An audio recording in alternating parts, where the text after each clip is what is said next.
Alrighty team, so we have our single leg or unilateral heel elevated glute bridge.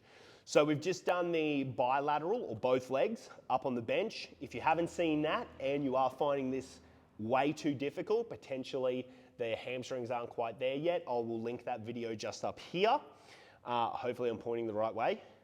If you have progressed up to this, then there's a potential you're going to notice, potentially, an asymmetry. So if you've progressed to the single leg, you've been doing both legs up on the bench, you may find that one leg struggles a lot more than the other. It could be just from duration, so staying up there, or it could be that you start to notice one foot drops out to the side more than the other.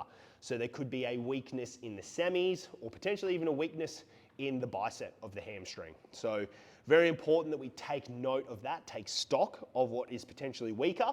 And then my recommendation for that would be always starting on the non-dominant side.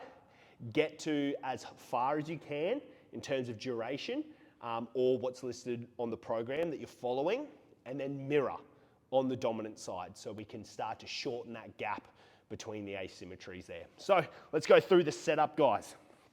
We're going to pop our feet up on the bench, making sure, as always, those toes are pointing straight up. Again, so we can hit that bicep or the part of the hamstring and our semis, the medial parts of the hamstring.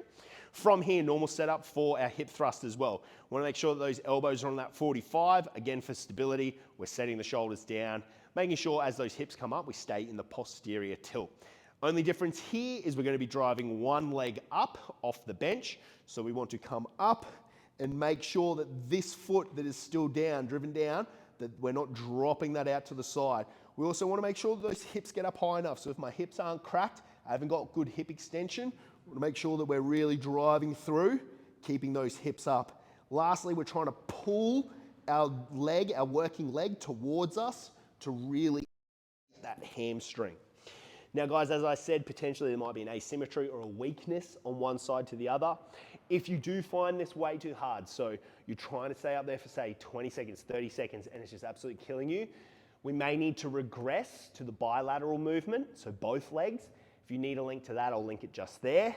However, this is a great ego check. It is also a great movement to really strengthen those hamstrings in an isometric hold. So I couldn't recommend this enough. It's very good.